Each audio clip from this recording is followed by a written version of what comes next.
C'est l'heure de votre bulletin d'information. Madame, Monsieur, bonjour et bienvenue. La République démocratique du Congo et les agences du système des Nations Unies s'accordent sur des projets de développement pendant cette période de guerre. La Première ministre a fait un plaidoyer auprès de tous les chefs de ces agences. C'était lors de la retraite organisée par le secrétaire des Nations Unies, Patrick Issou. Dans leur retraite, les chefs d'agents du système des Nations Unies ont échangé avec la première ministre de la RDC sur les défis actuels et défini les orientations pour une meilleure collaboration. Cela pour répondre aux priorités du pays dans le contexte d'occupation. Pour Judith Souminois, il est plus question d'intervenir sur les questions de développement, étant donné que la guerre ne touche pas l'ensemble du pays. C'était intéressant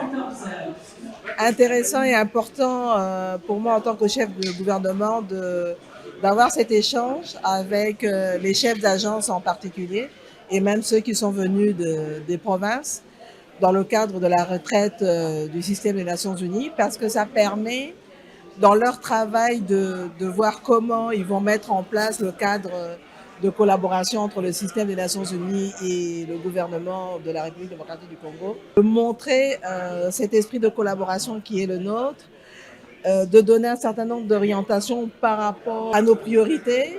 Donc j'ai un peu refait les grandes lignes de notre plan d'action, de notre PNSD, mais maintenant c'est de voir par rapport aussi au contexte actuel qui est le nôtre, avec notamment la guerre à l'Est, comment cette intervention du système des Nations Unies va se faire. En même temps, comme on le sait, il y a une crise au niveau des ressources financières, vu qu'il y a un certain nombre de bailleurs qui ont vu la réduction, en tout cas qui ont indiqué la réduction de leur intervention au niveau des différentes agents du système des Nations Unies. Et dans ce contexte de réduction des ressources, voir comment on peut faire mieux et de manière plus efficace, tout en gardant à l'esprit la nécessité d'appuyer le développement du pays. Les coordonnateurs résidents du système des Nations Unies, Bruno Lemarquis, a de son côté salué ce dialogue avec le gouvernement congolais représenté au plus haut niveau. Pour lui, la RDC doit continuer à avancer dans sa trajectoire de développement malgré la guerre d'agression dans sa partie Est. Clôture de l'atelier de renforcement des capacités des inspecteurs de l'inspection générale de la police nationale congolaise et aussi des cadres de la police des circulations routières. C'est le vice-premier ministre de l'Intérieur, Jacquemain Chabani, qui l'a fait. Reportage de Rachel Adassaliwala. Durant 4 jours, les participants à cet atelier ont vu leur capacité être renforcée, notamment sur l'application rigoureuse du code de la route pour améliorer la fluidité de la circulation à Kinshasa. Soit trouver de manière totale et globale pour permettre à ce qu'à Kinshasa, que nous ne puissions plus parler de ces phénomènes d'embouteillage. Le chef nous a donné une des conduites à prendre. Nous allons faire comprendre aussi à la population, nos confrères qui sont restés dans nos bureaux, les faire comprendre. Nous venons d'une formation pour aussi former les autres. Donc, il a une occasion pour les commissaires divisionnaires principaux, inspecteur général de la police, de rappeler que les inspecteurs disposent de la qualité d'officier des polices judiciaires et sont habilités à se saisir des infractions commises par les agents de la circulation routière. Cette main doit être coupée. La destruction méchante des pneus soit encore observée. Ces antivaleurs ternissent l'image de la police nationale. Et nous en avons marre. Clôturant les travaux, le vice-premier ministre de l'Intérieur a exhorté les récipiendaires à mettre en pratique les enseignements reçus sur le terrain en bannissant notamment la corruption et la perception des pots de vin auprès des usagers des routes.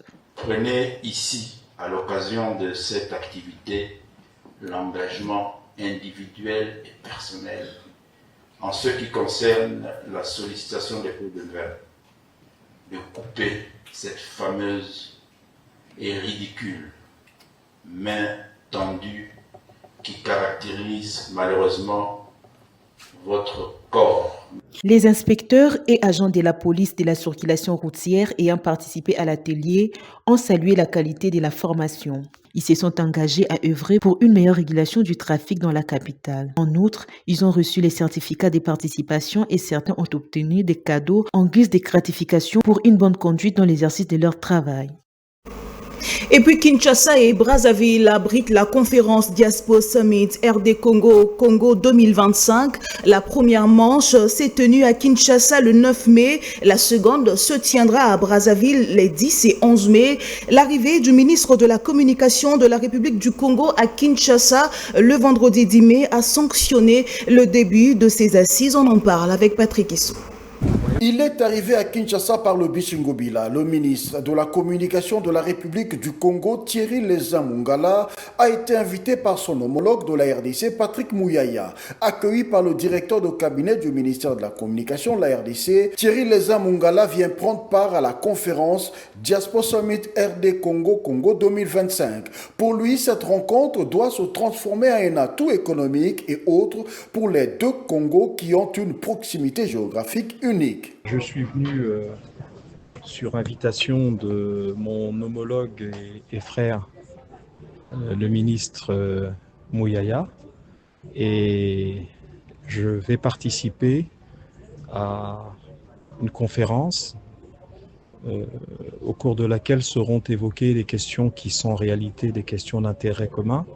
Il s'agit d'évoquer les questions de coopération bilatérale, pas seulement de coopération bilatérale au sens étroit du terme, mais coopération bilatérale au sens de définir les moyens d'y associer le maximum de citoyens, et notamment nos diasporas respectives, et d'aider à ce que notre proximité géographique, qui est unique pratiquement au monde, se transforme en atout économique, en atout en termes de développement, et en atout dans la capacité que nous aurons à inclure, associer nos diasporas respectives à notre développement. Voilà, c'est globalement ce qui m'a conduit ce matin à Kinshasa. Diaspo Summit RD Congo 2025 se tiendra à Kinshasa et à Brazzaville. Ce 9 mai, la conférence démarre à Kinshasa au Centre culturel et artistique d'Afrique centrale et le 10 et 11 mai au Grand Hôtel de Kintélé à Brazzaville. Les objectifs visés sont multiples dont faciliter le retour des entrepreneurs de la diaspora. Vous le savez peut-être déjà, c'est donc un pape américain qui dirige désormais l'Église catholique. Robert Francis Prévost, 69 ans, est devenu pape sous le nom de Léon XIV, premier pape de l'histoire originaire des États-Unis, qui est donc l'homme qui servira de guide aux catholiques à travers le monde. Réponse dans ce portrait brossé pour vous par Rachel Adassaliwala. Le nouveau pape est un Américain de 69 ans, né d'une mère espagnole et d'un père franco-italien aux États-Unis. Robert Francis Prévost est un religieux américain de l'ordre des Saint-Augustin. Il a été ordonné prêtre en 1982 et a consacré une grande partie de sa vie missionnaire au Pérou. En 2023, il a été nommé préfet des dicastères pour les évêques et président de la commission pontificale pour l'Amérique latine, des postes clés qui l'ont placé au cœur de la gouvernance de l'Église. Il a été créé cardinal par les papes François le 30 septembre 2023. Robert Francis Prévost, 267e pape de l'histoire, a choisi pour nom Léon XIV. En les faisant, il s'inscrit dans la lignée des papes tels que Léon XIII, connu pour son encyclique sociale Rerum Novarum, et Léon X, pape de la Renaissance. Ce choix pourrait signaler une volonté de conjuguer tradition doctrinale et engagement social. Le pape Léon XIV est considéré comme un modéré, héritier des réformes initiées par son prédécesseur. Il a exprimé sa volonté de promouvoir la paix, le dialogue et la charité, en particulier envers les populations souffrantes. Et les messages de félicitations continuent d'affluer après l'élection du pape Léon XIV le jeudi 8 mai dernier. C'est le cas de celui du président de la République démocratique du Congo, Félix Antoine Tshisekedi, a via un communiqué félicité le pape Léon XIV pour son élection. Suivez. Les félicitations du président Félix Antoine Tshisekedi Tshilombo à sa sainteté le pape Léon XIV sont écrites en ce mot. Très Saint-Père, c'est avec une émotion profonde et une immense allégresse que je vous adresse au nom du peuple congolais et en mon nom personnel mes plus sincères et respectueuses félicitations à l'occasion de votre élection à la chaire de Saint-Pierre. Votre appel à une église humble, fraternelle et tournée vers les périphéries du monde trouve une résonance résonance particulière en RDC, terre de foi vivante.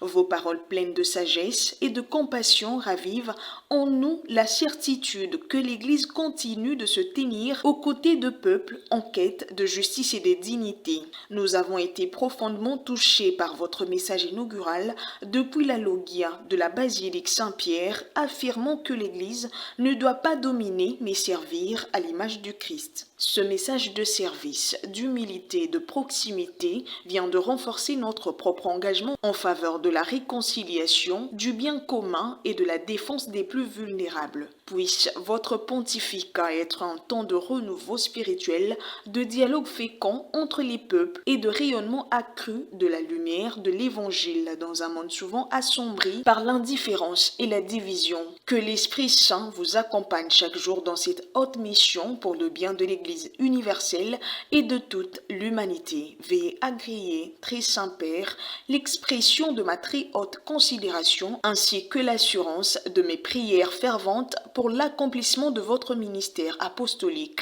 Félix Antoine Tshisekedi Tshilombo, président de la République démocratique du Congo. Et c'est sur cette note que prend fin ce bulletin d'information. Madame, Monsieur, merci beaucoup d'avoir été avec nous. Restez branchés sur Vert Pâturage Télévision pour la suite de vos programmes. Au revoir.